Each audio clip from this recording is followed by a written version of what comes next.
aflăm pe canalul Mr. Wealth Investor și astăzi o să discutăm un pic despre Bitcoin. Avem în fața noastră graficul Bitcoin și aș vrea să analizăm un pic ce s-a întâmplat în perioada precedentă, dar și la ce ne putem aștepta. Unde ne așteptăm să ajungă Bitcoin, la ce valori și mai ales ce potențial mai avem pentru urcare. Dacă este o idee bună în momentul de față să investim sau dacă nu este o idee bună de față să investim, în momentul de față să investim și ce putem face mai departe. Prima dată ne vom uita un pic pe structură și observăm că de undeva de la un prag de 15.486, deci în jurul valorii de 16.000 am urcat și am urcat destul de bine. Ultima urcare, cea care a luat și all-time high-ul și a făcut un nou all-time high în jurul valorii de 73.000-74.000, a fost făcută săptămâna aceasta, deci practic avem un ATH făcut în această săptămână, iar urcarea este parabolică. Bun. Haideți să vedem în principiu ce preconizări de piață avem pentru Bitcoin în acest moment, dacă va mai urca sau nu și cum anume vedem până la urmă toată structura de aici. Problema Bitcoinului este că, așa cum puteți observa, pe urcări parabolice de obicei nu mai coboară înapoi. Aici a fost o mică corecție, dar în general aceste urcări parabolice cu all-time high-uri sunt făcute fără ca el să se mai întoarcă înapoi. De aceea există și foarte mult FOMO când vine vorba de Bitcoin, pentru că oamenii se tem că atunci când prind o mișcare sau când au ratat o mișcare, de obicei nu mai au posibilitatea să intre înapoi. În primul rând, vom analiza scenariul în care Bitcoin poate să urce și cât ar putea să urce.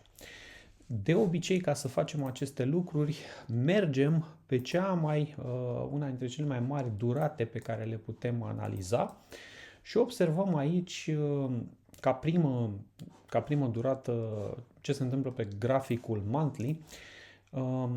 În general, ce îmi place mie să fac este să iau anumite proiecții ale unor scăderi pe care le văd și să încerc să le proiectez în timp, să vedem cam în zona căror valori se poate duce. Și ce fac de obicei este să vin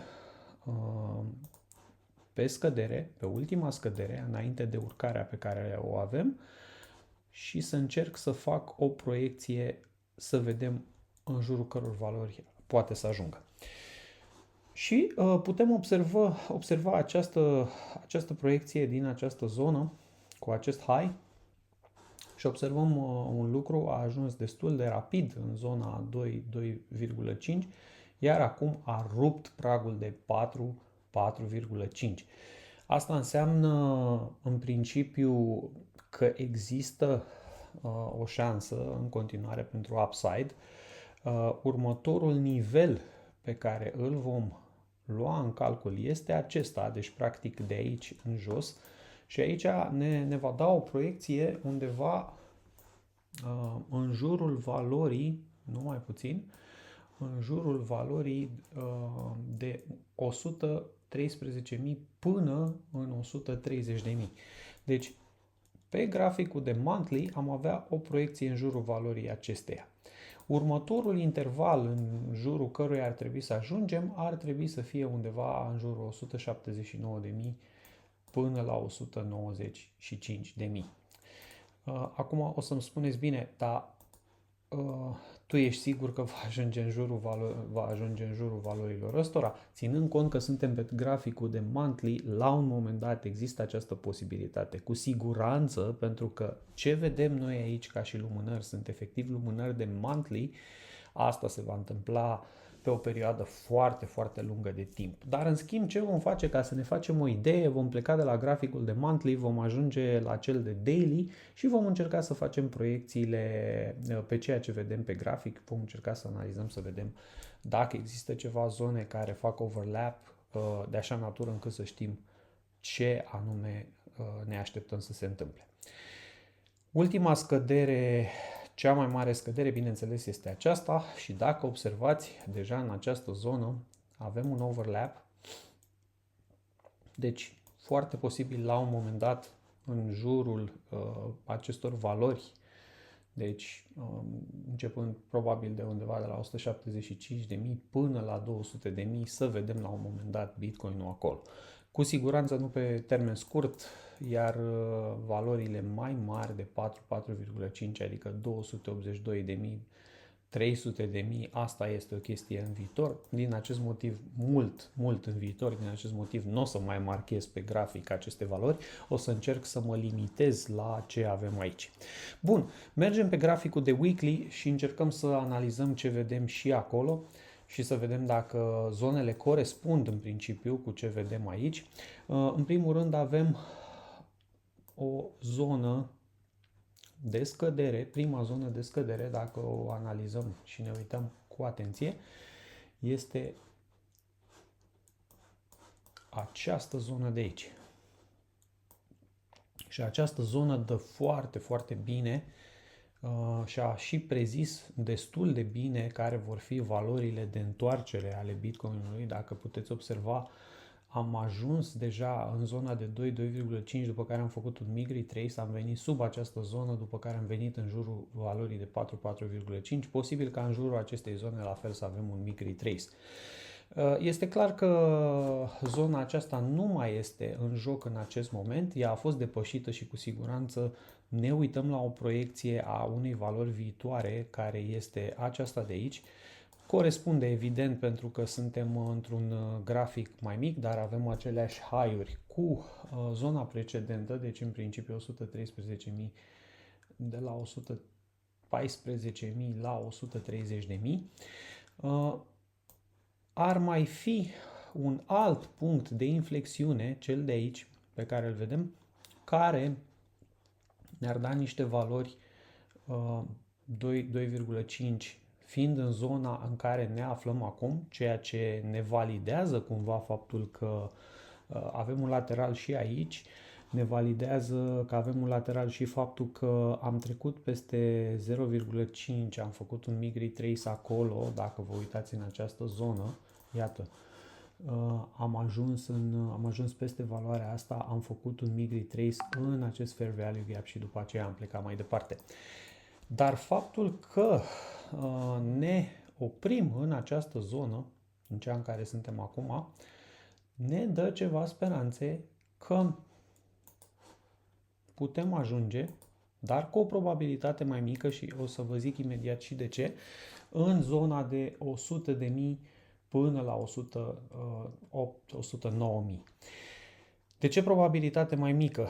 Acest high este un high local, din păcate. Nu este un high cum este, de exemplu, acesta, care chiar să conteze, efectiv să facă un purge de lichiditate și mai apoi să meargă mai jos. Este teoretic doar o lumânare un pic în sus. Deci aveți în vedere că acest bloc pe care îl vedem în zona aceasta este un pic mai slab, dar el s-ar putea să vină și să acționeze la un moment dat asupra prețului și s-ar putea să trecem de această zonă, să venim cumva până spre 114.000, până în această zonă de 130.000 și apoi să facem o retrace în zona de 105.000, unde să găsim suport. 100, 108.000, 109.000 și să facem suport în zona asta. Bun. Mergem mai departe, încercăm să vedem ce dau celelalte proiecții. Mai avem în zona aceasta niște high-uri și dacă puteți observa, aici deja facem un overlap cu această zonă, ceea ce ne duce cu gândul la faptul că Bitcoin la un moment dat s-ar putea să vină în zona asta de 125.000, 129, 130.000.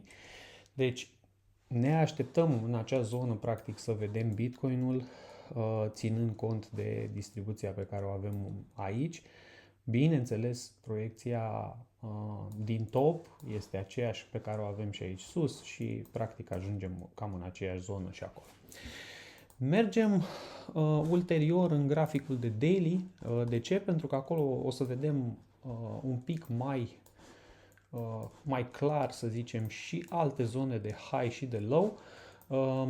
Dacă vom merge pe aceste zone de high și low de pe daily, cu siguranță mai găsim alte valori. Prima dată v-am zis, asta este o zonă foarte, foarte importantă. A și demonstrat că, practic, previziunea 4,5 a fost foarte, foarte corectă de aici, dar dacă vă uitați la range-ul de jos, la range-ul de pe Bitcoin, o să vedeți că retrace-ul se face fix la 50%. Iată, observați aici, venim, atingem odată 50%, facem retrace în 50% și apoi plecăm.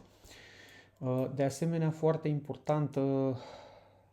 important acest range, tot cu un retrace venit în 50% și după aceea ușor deasupra.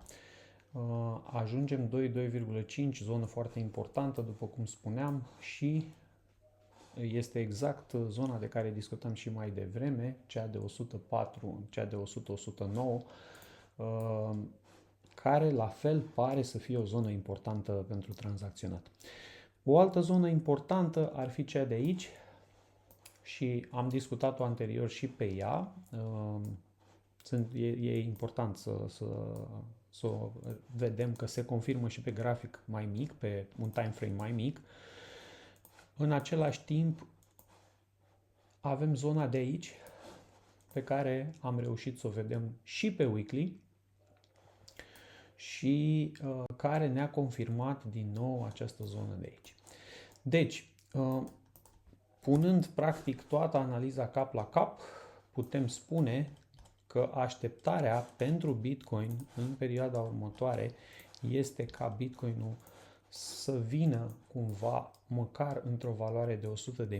Asta ar fi, să zicem, următorul all-time high pe care ar trebui să-l facem și probabil să ajungem aici. Va veni probabil în această zonă din care va respinge ușor peste 100.000. Minim, am spus, pentru că în realitate zona la care cred eu că ne așteptăm în acest bull market este undeva între 125.000 și 130.000. Aici ar fi preconizarea că ar veni Bitcoin. La un moment dat, foarte, foarte posibil să-l vedem undeva înspre 190.000, dar e cale lungă până acolo. Opinia mea e că în acest bull market nu-l vom vedea în zona respectivă.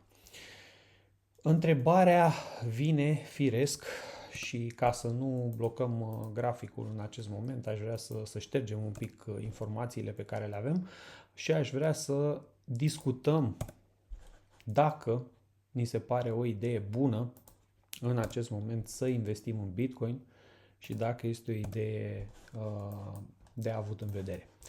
În primul rând, gândiți-vă la un lucru, suntem pe structură pe un all-time high deja. Cu o urcare parabolică, deci cu viteză în sus, lucrurile de genul ăsta, în general, nu se soldează cu urcări la nesfârșit.